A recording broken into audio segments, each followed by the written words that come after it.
Mort de Ruggero Deodato, le réalisateur de Cannibal est décédé à l'âge de 83 ans. Il fait partie de ces grands noms du cinéma qui nous ont quittés.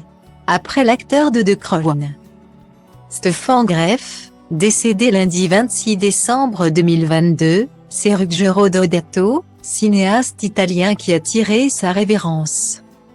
Jeudi 29 décembre 2022, à l'âge de 83 ans. La nouvelle de son décès a été dévoilée dans le journal italien Il Post. Tout au long de sa carrière, Ruggero Deodato s'est essayé à plusieurs styles cinématographiques. Après quelques rôles d'acteur. Pour autant, c'est dans le domaine des films d'horreur qu'il s'est imposé grâce à deux de ses œuvres. Il était d'ailleurs surnommé Monsieur Cannibal. C'est avec le dernier Cannibal sorti en 1977 et Cannibal Holocaust, 1980, qu'il a fait le plus parler de lui. Nos confrères de Il Post racontent, Cannibal Holocaust a raconté l'expédition d'un groupe d'anthropologues en Amazonie brésilienne pour documenter les habitudes d'une population qui pratiquait le cannibalisme. Cette œuvre était, pour l'époque, très violente et sanglante. De fait, elle a heurté le public et est restée dans les mémoires.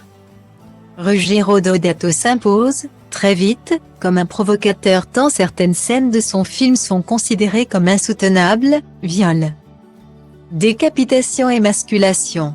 Nos confrères de Il Post poursuivent, c'est aussi pour cette raison qu'il est devenu très connu au niveau international et un objet culte pour de nombreux passionnés. La manière dont Deodato a choisi de représenter la violence est également devenue une référence pour de grands réalisateurs venus plus tard, dont Quentin Tarantino.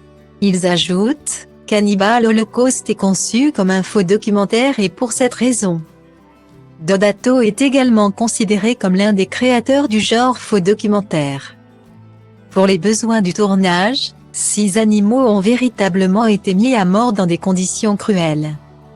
Pour cela, il a été condamné pour acte de torture sur des animaux. Dans les années 60, pour se donner un style américain et, ainsi, exporté plus facilement, ses deux premières productions, Phenomenal Hilt the Road dit Tutankhamon et Gungala la Pantranida. Il a pris un pseudonyme anglophone, Roger Rockefeller. Un pseudo qu'il quitta bien vite. Ruggero Deodato avait un garçon, Saverio, et une fille, Béatrice.